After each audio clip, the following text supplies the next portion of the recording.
What's going on, guys? This is going to be part 2 of Intro to Night Vision, kind of night vision basics, where I talk about some things to consider when getting into night vision and some other things just about night vision in general. So this is going to be part 2 of part 1. I know that's confusing. I probably should figure out a better way to do this, but this is part 2. We'll jump in on the cost of night vision in the year 2021, kind of Q3 of 2021, and kind of what stuff's costing right about now. All right, so cost of night vision, at least at the time of recording this, prices may go up, they may go down, who knows what 2022 brings, but a PVS 14 is going to range between, I've seen $2,000 to $4,000, all depending on what you get inside the unit. But PVS 14s, like I said, a really good kind of entry-level device, or a good loaner unit if you want to get a PVS 14, keep it, get duals. PVS 14 is a great loaner unit, but usually a couple grand for a PVS 14, right? So duals are going to be obviously more expensive because you have a lot more going on. You have 2 image intensifiers and whatnot. I get a lot of questions about how much PVS 15s cost. Well, join some Facebook groups. Night Vision 101 is a good one. Can't remember the other one. I'll remember it and put it in the description or whatever, but Facebook, I found my set on Facebook for $5,500. I then sent it out to get PVS 15C swap, so it got a new housing, and I kept everything else the same.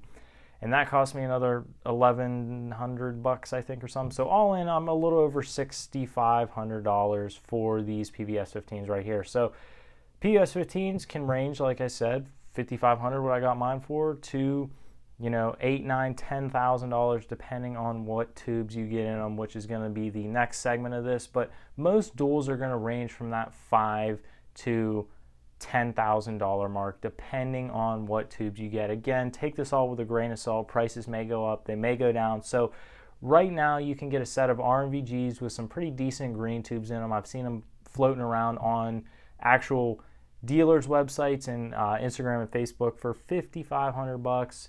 $5,000, maybe a little lower if there's some blems, all the way up to $6,000, and then I've seen them even go as far as like $8,000 or $9,000, again with nicer tubes in them. So that's going to be kind of your ballpark numbers, talking single tube versus dual tube and what they're each going to cost.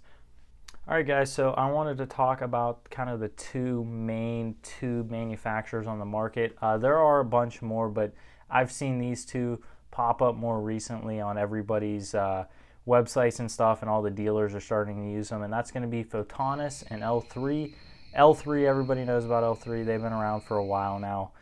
Photonis is kind of a little bit newer to the game, at least from what I've seen. They've been popping up here and there for the past couple years, and now they seem to be very, very popular in tube choices for your night vision device. So we'll talk about the Photonis and kind of their 2 different lines of tubes and kind of what I've seen from them and why you might want to go with them. But we'll talk about them first, and then we'll move over to the L3 line of stuff, which most of you guys are familiar with. All right, so when you talk about Photonis, you're going to see 2 things come up. That's going to be 4G and Echo. Their Echo is their commercial line of image intensifiers, while their 4G is kind of their higher end military grade image intensifiers. Now, I've only seen them come around in white phosphor. I'm not 100% sure if they made green phosphor at one point or not, but 4G and Echo are going to be the 2 kind of designations to look out for when looking at Photonis image intensifiers. I have looked through Photonis 4G image intensifiers. Excuse me, guys, that's kind of a mouthful. They're very cool. I seem to really enjoy them when I use them in a friend's DTMVG. They're very clear. They were the white phosphor, like I said. I like them. I didn't notice any real quality issues through the image or anything. They look pretty good. I didn't use them for very long, only a couple minutes.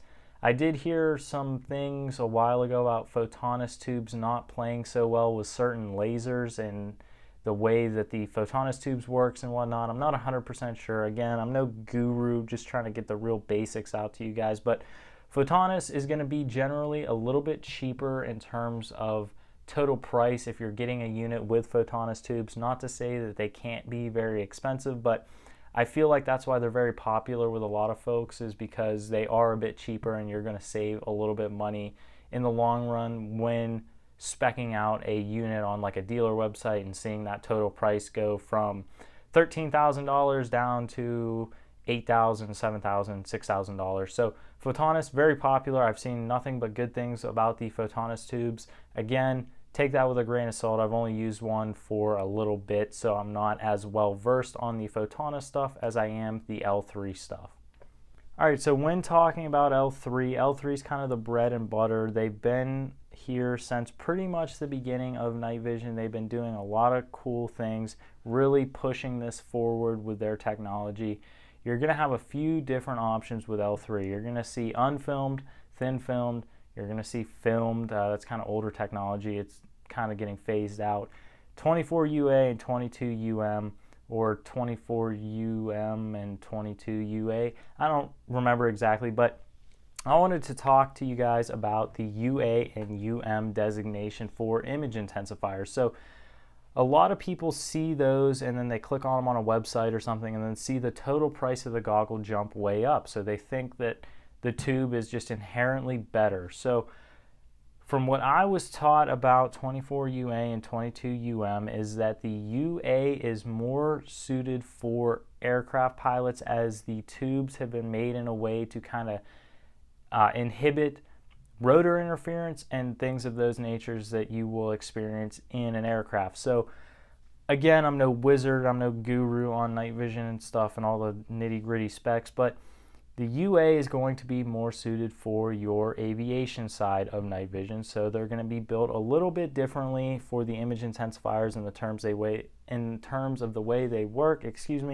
They might be a little bit clearer and stuff. I can't really say for certain because I've never looked through UA and UM tubes, but the inherent kind of features of them are going to be the same. You might have a little bit better clarity. They're probably a little bit more similar to like the old Anvis stuff, being a little bit more clear in terms of image quality and whatnot. And then your UM designation is going to be more suited for your ground units. They're going to have a little bit different internals. I believe they might be a little bit beefier and stuff in the way they're made, but the UM is more suited for your kind of ground units, while the UA is more suited for your aviation units. And then the other thing I want to talk about is thin filmed, unfilmed, and filmed. So people have a misconception about L3's unfilmed tubes. They think that there is no film in them at all, but there actually is. It's just very, very, very, very, very thin. So L3 just said, screw it, we're going to call them unfilmed. Your thin filmed is then going to be thin filmed, and then your filmed is obviously going to have film. That's kind of an older way they used to build these image intensifiers, so that's kind of getting phased out. I see film tubes less and less and less on a lot of these dealers' websites. It's more so thin filmed and unfilmed now. So do keep that in mind. Kind of think about those things when you're looking at the night vision units. Again, always look at kind of overall specs and stuff. Don't get hung up on one or two of those ratings on the tubes. My main thing is, are they Gen 3? Do they auto gate? Do they have manual gain, or are they auto gain? Those are kind of the three things that I look for. I'm not going to spend an extra $6,000 or whatever just to get, a teeny tiny little bit of resolution. I mean, like I said, these are L3 thin film green tubes and they work just fine for me. I can still see in the dark. I didn't want to go out and spend $11,000 on 24 UA or 22 UM tubes and this, that, and the other. These work, so don't get too hung up on that when looking at night vision. All right, so the next topic I wanted to kind of talk about more so on the dual side of things is fixed bridge versus articulating bridge. Now, this is a very, very hot topic right now because of the new kind of revelations and new articulating housings that have came out on the market.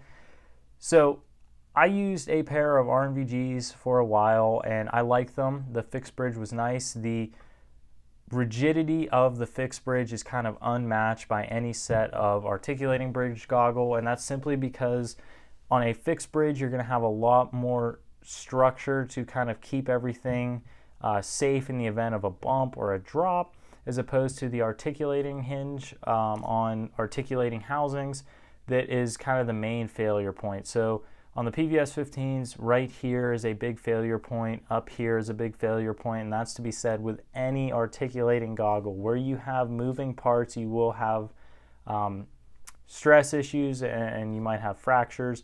So that's kind of to be said with anything, like just like your car, wheel bearings, CV axles, stuff like that. So keep that in mind when looking at articulating units, is that the hinges on these are going to be very, very fragile, as opposed to something like an RNVG that has a aluminum housing with one rail and the pods sit on that rail, and it's a very strong and sturdy design. So keep that in mind when looking at articulating units. The next thing I want to talk about is kind of the features on articulating versus your fixed bridge, and why a fixed bridge or articulating might be better suited for your needs.